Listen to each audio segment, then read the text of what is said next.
Welcome to the first video of the Nature of Implosion. This video is intended as a summary of the 5 books written about the nature of implosion, which can be found on the Therefore Created website. When we speak of the nature of implosion, we are referring to the ideas of Viktor Schauberger. This name is still unknown to many and therefore raises the obvious question, who is Viktor Schauberger? Viktor Schauberger was born on June 30, 1885 in Holzlag, Austria. He was born into a family with a long line of foresters. The Schauberger family motto is Fides in silvis silentibus, which means be faithful to the silent forests. Viktor turned out to be the next forester in line because since childhood he wanted nothing more. He could often be found in the vast wilderness of the Bohemian forests, where he regularly played what he called a game with the water. As he himself tells it, he would regularly lie down on the mossy bank and notice that the flowing water gradually took over his consciousness. He was, as he said, sucked away into thousands of water swirls. What he experienced during those moments led to insights that, as he grew older, helped him better understand how nature reproduces, particularly how water reproduces. What was clear to him was that water is the carrier of life. Or, to put it another way, water is the carrier of energies that give rise to life. In this sense, energies should be understood as forms of movement. With such an experience as a background, he chose not to study, because he had come to believe that many people had become alienated from nature. Furthermore, he did not want to be forced to see the world through other people's eyes. Ultimately, he therefore chose a simple, practice-oriented forestry school. Later, however, he swore to recognize only Mother Nature as his only teacher. Viktor's miraculous connection with the forest, the flowing water, and the finer dimensions responsible for the existence of both, was initially the reason for what others called his radical way of thinking. This way of thinking was not accepted by everyone, but it proved to be correct in practice. When Viktor was a forester, he was given the job of managing a prince's estate. However, the prince had a problem. He had enormous amounts of wood that had to be transported down from the mountains to the valley. All kinds of methods had been tried, including rafting the logs down the river to the valley. This method proved unprofitable because the logs were badly damaged, and it was extremely dangerous to guide the logs through the wild river from top to bottom. Viktor told the prince that his father had once told him how he transported hundreds of thousands of cubic meters of beechwood down into the valley through streams and rivers, always at night and when the moon was full. Sunlit water becomes lazy and rolls up to go to sleep, his father had often said. But at night, and especially when the moon is full, the water becomes fresh and lively and is capable of carrying the heaviest wood. Viktor proposed building a log flume that would recreate the same conditions his father had described. This idea did not appeal to the prince, who was only concerned about his impending bankruptcy. The princess, on the other hand, wanted to give Viktor a chance, provided he financed his proposal himself. If it was successful, his costs would be reimbursed. No sooner said than done. Viktor accepted the proposal and construction began in 1924. First, the route was determined, which would meander along the contour lines of the valley. Next, the foundation was installed and the channel for the timber was placed. Unlike the conventional rectangular channel, Viktor had the channel made egg-shaped. The intention was to generate a vortex in the log flume that would pull the logs forward through suction. To achieve this, warmed up and lazy water had to be periodically drained from the flume, and fresh, cool stream water had to be introduced. Viktor believed that the buoyancy of the water, which determines whether the tree trunk floats or sinks, depended on the temperature. According to Viktor, the highest density of water is reached at a temperature of 4 degrees Celsius. As soon as the temperature deviates from this, the buoyancy, also known as the carrying capacity of water, decreases. In this case, consider water as a safety net. The safety net is strongest at 4 degrees Celsius. When the temperature deviates from that, the safety net is stretched, as it were, and when something would fall on it, it would fall through because the structure has become looser. In this case, the safety net is the structure of water, which has the highest density and therefore the highest load-bearing capacity at a temperature of 4 degrees Celsius. Conventional technologies, such as the steam engine or combustion engine, all work with structure-enlarging heating methods. In this case, it generally involves centrifugation, where the movement is from the inside out. Viktor emphasizes, however, that nature, on the other hand, works with predominantly centripetal forces, which work from the outside in, and that the centrifugal forces that work in the opposite direction only arise naturally after a substance has concentrated to its maximum, or, as Viktor said, has compacted or densated energetically. After this energetic concentration, the substance naturally expands in space, which, when viewed as a whole, can be seen as a kind of pulsation to and from a center point. You could also say it is breathing, first in, then out, and so on. When the ratio in which both forces act at right angles to each other and alternate is correct, the rhythm of life is created. In this process, Viktor Schauberger believes it is important that the centripetal forces of attraction dominate, so that water, as the carrier of life, does not decay. According to Viktor, current combustion and expansion technologies function, therefore, 180 degrees opposite to natural principles. Viktor was determined to follow nature and understood that this would be the only way to make the log flume function successfully. You can see from this that it was Viktor's intention to create a situation in the log flume that would work towards a water temperature of 4 degrees Celsius. Only then would the water be able to carry even the heaviest logs. In addition to periodically introducing cool, fresh stream water, Viktor installed so-called braking elements in the curves of the track, which bend the water from the walls back to the center of the flow. The coolest temperatures prevail in the center, and by bending the water back inwards through the correct shape of the track, the most optimal results are achieved. When the log flume was finished, some engineers carried out calculations and came to the conclusion that the wall of the track, due to its ingenious egg shape, was 12 times stronger than required. On the day the wooden track went into production, both the prince and princess were present, and the wooden track proved to be a success. This success not only amazed every engineer present, but also defied the age-old law of Archimedes, which states that heavy beech trunks do not remain afloat on a thin layer of water. Viktor demonstrated that the opposite was true.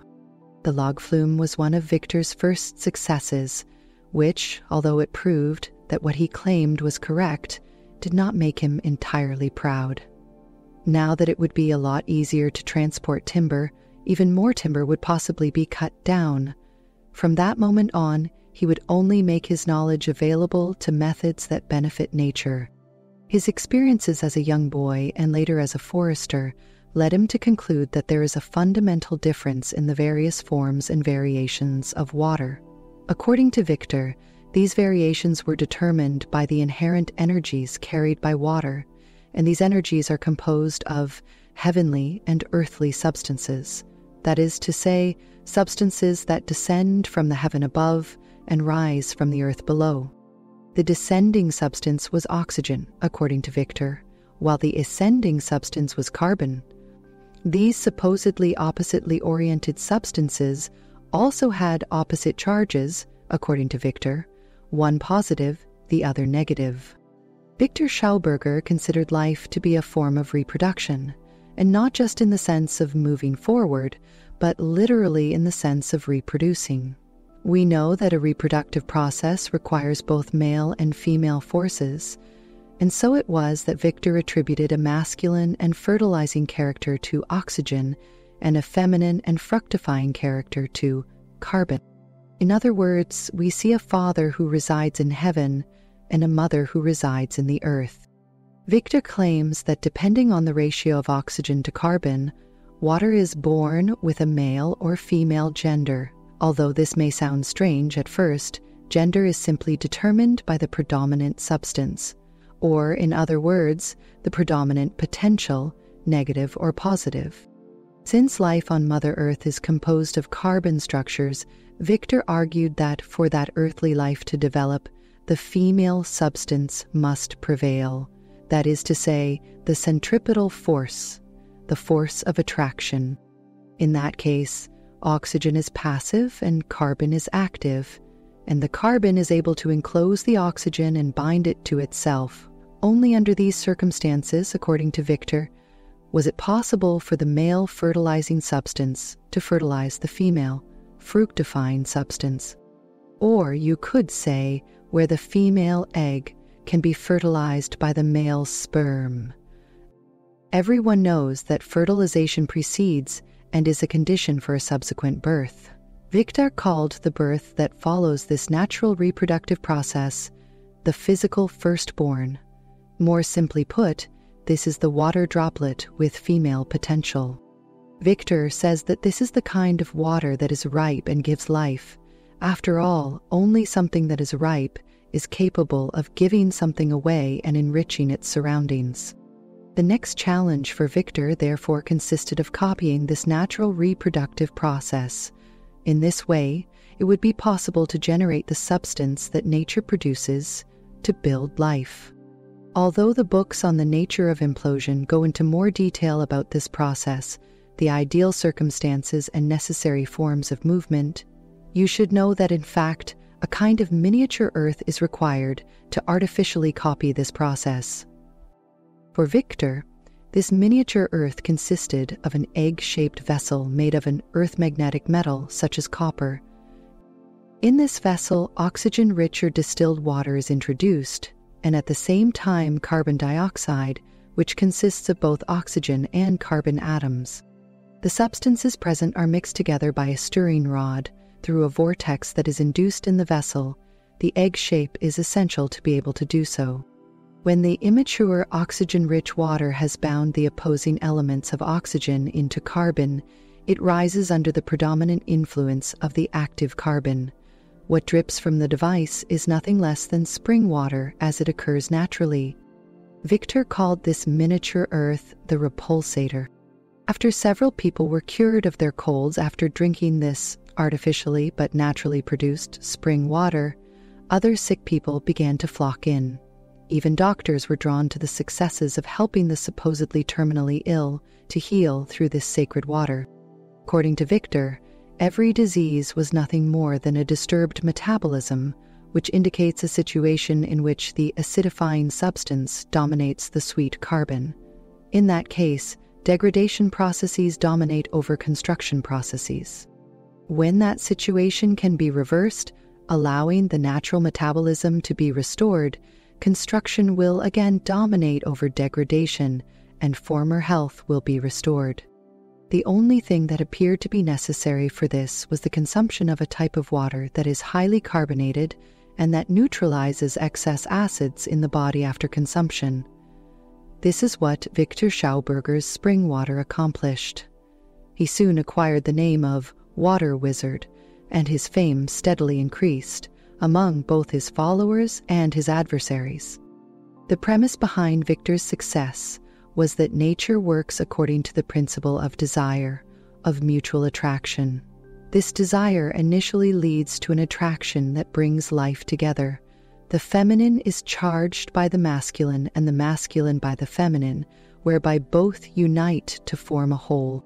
Following this unification, Viktor believes that multiplication naturally results, or in other words, a situation of a so-called multitude that arises from that unity.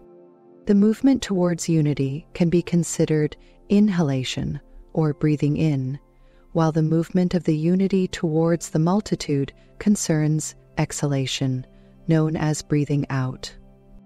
When the right balance exists between these two processes, a third process manifests, namely the continuous movement of life itself. Viktor called this dynamic process, in which life disappears and then reappears, implosion. Based on his life motto that man must first understand nature before he can copy her, Viktor was able to incorporate the implosion principle into an implosion technique.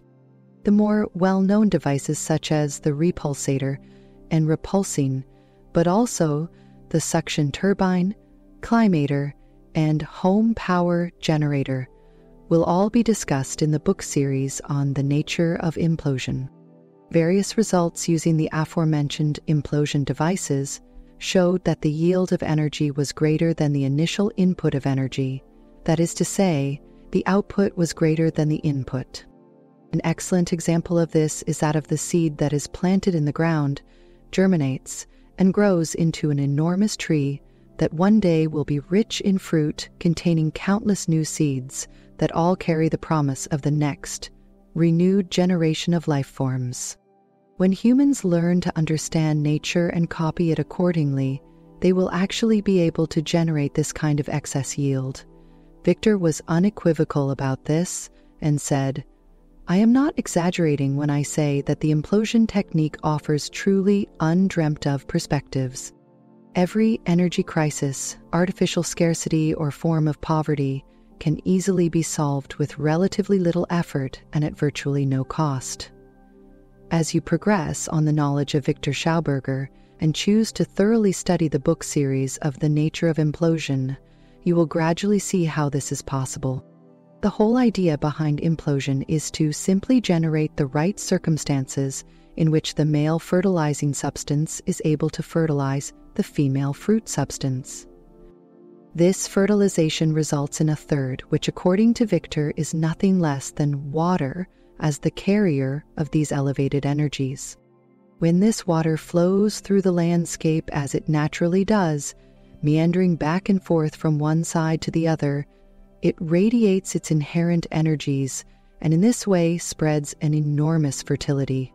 This fertility actually maintains the actual attraction of carbon to oxygen, as a result of which these processes continue to repeat themselves on many different levels, and in this way give rise to the many different life forms with which we are familiar. As you can probably relate to by now, Viktor was strongly opposed to the canalization of rivers, in other words, the straightening of river courses and the cutting off of bends, as has happened with the Rhine, for example. In his view, the river can only build up its vitality through changes in tension. These changes in tension result in the meandering flow of a river, like that of the original Rhine. In such a natural flow, oxygen is drawn from the outside towards the center of the river and surrounded by the earthy carbons that are freed from the riverbed. The oxygen, which contains the male fertilizing substance, is enclosed by carbon via the swirling water in the river, and what emerges from this is nothing less than the physical firstborn. In other words, the mature water that inherently carries the combined celestial and earthly forms of energy and spreads these throughout the environment, first to the banks and then, via the capillaries in the soil, the actual blood vessels of the earth, into the vast fields and forests. From this perspective, every river can be seen as an essential lifeline of Mother Earth. When the swirling vortex motion of the river is cut off, for example by cutting of the bends and straightening the river into a canal, the change of tension is lost, and the river can no longer generate the water and the energies that spread and build life. In that case, the river will heat up because the positively charged oxygen is not bound by carbon, and the river banks will be eroded instead of built up. In those cases, the flow slows down and enormous forces are lost, which not only causes the river to silt up over time, but also reduces the deposit of nutrients into the surrounding area. This not only leads to a decline in soil fertility, but also a sinking water table and warming of the soil. When the soil becomes warmer than the incoming falling raindrops, the rainwater cannot infiltrate into the soil and flows away along the riverbank. First of all, this leads to the situation that the groundwater level is no longer replenished, and secondly, it could lead to enormous flooding. The problems are piling up.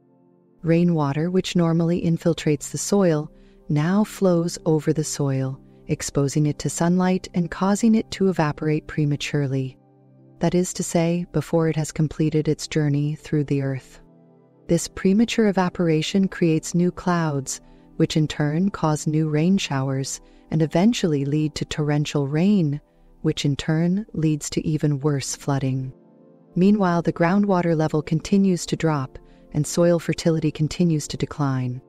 In this regard, Viktor emphasized the importance of ground cover, in particular, the protective canopy of the forest, to protect the earth's inner processes, to keep the soil cooler than the incoming rain, and to hold the soil together through intertwined root systems that take root at different levels in the soil. According to Viktor, protecting forests and woodlands is therefore just as important as not disrupting the natural course of rivers. However, to repair the damage done to river courses, Viktor proposed various methods of regulation that included applying the same braking elements he had used in his log flume so that the water is guided from the bank back to the center of the river. It was also proposed by Viktor to suspend an egg-shaped body covered with a kind of guide fin in the river, so that the water layers flowing past it curls around the egg shape and are being bent towards each other. In this way, layers of water with different temperatures will mix again, begin to circulate around each other, and will thus once again absorb oxygen and unify with carbon in the center of the stream to help restore the vitality of the river. Viktor emphasized that a river should be regulated from the flowing water itself and not from the banks. However, he seemed to be preaching to the choir, because the then Commission for the Management of the Rhine had difficulty accepting that for years they had been channeling rivers based on incorrect assumptions and repeatedly dredging the silting up, slowly flowing polluted river that they themselves had created through their own mechanical interventions and misconceptions about nature. The river engineer, in his attempt to make the river flow faster by shortening the path, actually achieved the opposite. The engineer in his decision only considered gravity and the mass of the water, while Viktor saw something else. From a young age, Viktor was obsessed with the idea that if something falls, it must first ascend before it can fall. The ascending primary aspect was, according to him, much more important for the progression of life than the descending aspect, which only concerns the effect. Based on the same idea that something must rise before something can fall, Viktor studied the flow of water in rivers, and later the flow of sap through vegetation and blood through organisms. This is how Viktor Schauberger came to claim that, in the opposite direction of falling and downward flowing water, there is an ascending and upstream flowing body of water present in the center of the river. This body of water moves upstream, as it were, while the surrounding body of water moves downstream. Compare the effect of this with the effect of a corkscrew, for example. The cork moves upwards while the arms of the corkscrew move downwards. According to Viktor, water in a river was sucked upwards in response to the interaction between carbon and oxygen. This reaction was accompanied by a spatial reduction, which leads to a kind of vacuum that contains the actual suction force. This vacuum in the upstream direction slows down the mass of water in the downstream direction. However, during this reaction, the birth of new water occurs, and the birth of this new water then produces the renewed mass to accelerate the current in a downstream direction. In other words, there is a levitative upward force that works in reciprocity with the downward gravitational force. In this interaction, we clearly see the pulsation between opposites, which according to Viktor could be compared to the heartbeat of the river and the flowing water itself. In the years that followed, the world grew increasingly restless, and the Second World War broke out. Viktor, who had made a name for himself as a dissident inventor due to his patent applications and fame, was imprisoned by the Third Reich and forced to cooperate in so-called weapons projects in Germany. Although details about this period of his life are lacking, and moreover that period was a black page in his life, it is known that after his release he was watched by the Americans and Russians, who were both interested in his knowledge. Finally freed again, he was happy to be reunited with his family in Austria. However, at that time, just after the Second World War, the food supply was in a critical phase. Viktor decided at that moment to focus on restoring soil fertility in agriculture.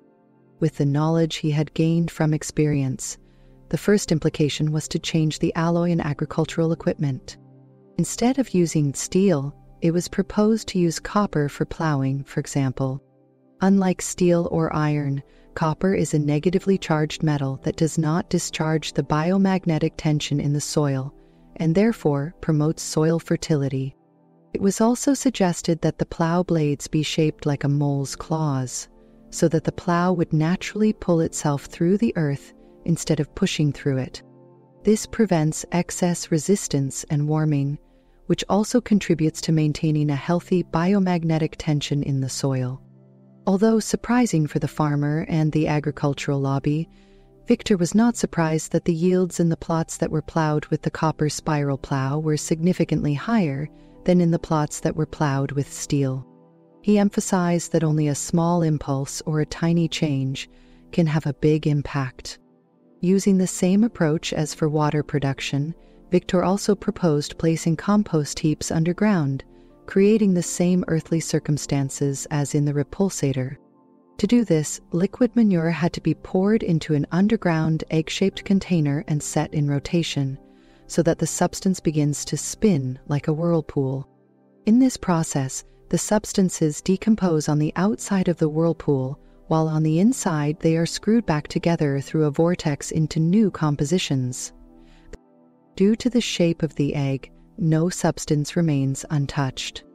The end result, according to Viktor, is a liquid fertilizer preparation that can be sprayed over the fields and, as an intermediate layer between the descending oxygen from above and the ascending carbon from below, will act as a catalyst for qualitative growth. With this fertilizer preparation, it would be possible to achieve multiple harvests per year because the soil fertility is not leached away but is promoted by the production and growth of the crops themselves. Viktor emphasizes that many of the ideas he suggested were already known in ancient times, but are now being pushed out of our consciousness by modern and automated techniques. If real progress is desired, we must return to nature, to an inspired life, to the reproductive process itself, and stop placing the emphasis on the end product alone. Real progress is achieved through qualitative aspects, not through quantitative quantities. Although the agricultural activities were promising, the fertilizer lobby made farmers fearful that excessive production would drive down prices. Apparently, it was more important to produce an inferior product that leaches the soil and robs it of its fertility in order to earn a little extra pocket money. These greedy activities were reinforced at the time by the uncontrolled and predatory logging activities. All of this led to an ever-increasing climatic crisis. As a result, Viktor and his son Walter founded an organization in 1949 called the Green Front, with the goal of protecting and regenerating the forest. According to Viktor, we should regard the forest as an organism that regulates the metabolism between the earth and the heaven, and thus provides for the production of high-quality water and a healthy groundwater level, which is crucial for soil fertility. In 1950, Walter came into contact with Richard Barb Baker, the founder of the association Men of the Trees in England. Baker made every effort to prevent the overcutting and overexploitation of the forests, and was truly one of the world's most valuable foresters. Baker was responsible for planting more trees than anyone in history, and together with the Schauberger family, he was one of the few ecologists at the time who drew public attention to the global dimensions of deforestation and the encroachment of deserts. After years of efforts to share his natural observations, the battle with the established dogmas of science continued. Finally, in 1952, the German Ministry of Water Management and Professor Franz Popel of the Technical University of Stuttgart were prepared to put Viktor's unconventional theories to the test. This offered both parties the chance to prove themselves right. Science hoped to put an end to Viktor's theories that constantly flouted the laws of physics. and Viktor could prove the fallacy of science once and for all. For years, Viktor claimed that under the influence of certain forms, copied from the spiral and meandering watercourses of rivers, a composition of substances occurs that gives rise to resistance-free reproduction. If this were proven to be true, it would mean the most prominent law of physics would be rejected, namely, the law of conservation of energy. This law states that no more energy can be generated than was initially put into a system, due to losses that occur through resistance. However, if this resistance can be eliminated, it would mean that the medium in question can reproduce itself at an accelerated rate. This means an increase in energy, and thus a violation of the law of conservation of energy. In that case, the reaction is a multiple of the action. At that moment, the natural reproductive dynamics are mimicked, as Viktor had claimed for years. Various tubes were used in the experiments that were carried out. The difference lay in the alloy of the tube and its shape. Both straight metal and glass tubes and twisted metal tubes were used. The twisted tubes had the shape of an elongated spiral. This shape was derived from the antlers of the kudu antelope. Water was poured from a reservoir into the various pipes, and the flow speed and resistance were measured. When the experiments at the Technical University showed that the resistance in straight tubes increased quadratically with speed, Viktor's first claim was confirmed. When the water was then led through the spiral tube, also known as the whirl pipe, the resistance decreased, and there was even a vacuum, which practically mimicked what Viktor had claimed theoretically. The water flowed out of the tube at a higher speed than it flowed in, and all of this indicated that the water had gained energy through its movement through the spiral tube and had somehow been resourced, miraculously creating and releasing energy. In short, the experiment showed that the energy yield was actually higher than the initial input. At this point, it should be mentioned that the underlying reason for this goes too deep to summarize briefly at this time, and that the Nature of Implosion book series aims to clearly discuss this reproductive process. According to Viktor, this process was not only of vital importance to the success of the experiments and the functioning of his implosion devices, it actually holds the secret of the reproductive and upwardly evolving life itself. It could since then be said once and for all that the movement along the twisted curvature of a vortex could be used to generate energy. It was difficult for the professor and the Technical University to accept this fact, as they had not counted on this, and even less so because it would mean that one of the most sacred laws in science, the law of conservation of energy, would have to be declared incorrect. The difficulty of accepting became evident from the actions that followed in response to this research. Those actions never came.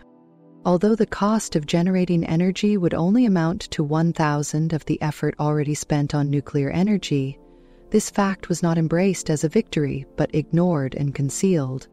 Perhaps you can already somewhat deduce from this why the time and effort has been taken to incorporate Viktor Schauberger's knowledge into the Nature of Implosion series and make it accessible once again. Viktor Schauberger's discoveries represent a 180-degree turn away from current circumstances and situations, and that means a switch from a life of industrial dependence, artificial scarcity, and economic instability to industrial independence and ecological abundance. Given the chance, nature will selflessly provide for all our needs. That this is an absolute truth is self-evident, as the abundant life in all the unspoiled forests, oceans, and mountain regions are silent witnesses to this. When Viktor's health declined in 1958, partly due to the many setbacks and disappointments he unfortunately had to endure, and he wanted to finish his implosion engine at all costs, he received a visit from two Americans who offered to apply his discoveries on a large scale. At that point, more out of desperation than hope, he decided to accept the offer. After much hesitation, he was convinced to fly to America with his son Walter to realize there what had repeatedly been denied to him in Europe. The purpose of the trip was to conduct research into the potential for excess yield via clean, sustainable, and naturally functioning implosion devices. Initially, the trip was planned to last 3 months.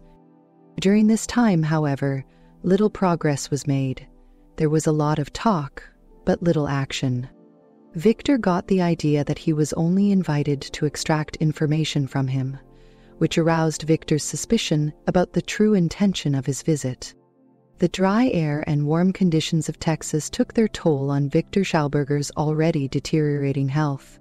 After 3 months, Viktor and Walter decided to return to Austria. The Americans, however, had not yet gotten what they wanted to know and asked if father and son would like to stay longer. When both Viktor and Walter refused, the Americans suggested one last meeting and introduced Viktor to the then head of the National Nuclear Laboratory. Due to his more in-depth knowledge of atomic energy, it soon became clear to this specialist that implosion could be used to produce a bomb many times more powerful than had previously been possible. The suspicion Viktor had felt from the beginning was confirmed, and from then on he remained silent. Shortly before returning to Austria, the Americans presented him with a termination contract in English. Viktor did not speak English, and Walter was below average, so they asked for a translation. According to the Americans, there was no time for that, and it was not necessary anyway, because by simply signing the contract, they could fly back to Austria that afternoon. Having now lost all hope, and fearing he would never see his homeland and beloved forest again, he signed the contract as a broken man. Once back in Austria, a copy of the contract was translated, and it appeared that with the signing of the contract, all intellectual properties, prototypes, working models, documents, drawings, and patents related to implosion had been transferred to the Americans' company. Furthermore, Viktor was forbidden to continue his research and development into implosion. It therefore came as no surprise that Viktor died just a few days after his arrival, on September 25th, 1958. "They have taken everything from me. I do not even possess myself," were some of the sad last words of a man who worked tirelessly to improve the earthly living conditions of every living creature in his attempt to unite the heaven and earth. Or, one might say, in his quest to create heaven on earth. The legacy of Viktor Schauberger remains unparalleled to this day, as does his perseverance and intuitive vision of natural energies and the conservation of nature. Much has already been said in this video, perhaps even too much to clarify in such a short period of time. This may have led to unclarities and unanswered questions, which will all be answered in the book series of The Nature of Implosion. The intention of this video is to have given you a brief idea of who Viktor Schauberger is, and what valuable knowledge he had left behind for us to comprehend. This knowledge has been included in the 5 books of the series Nature of Implosion. The following video provides a brief summary of the content of each book, giving you a clear picture of the extensive areas in which Viktor Schauberger was active. Thank you for watching.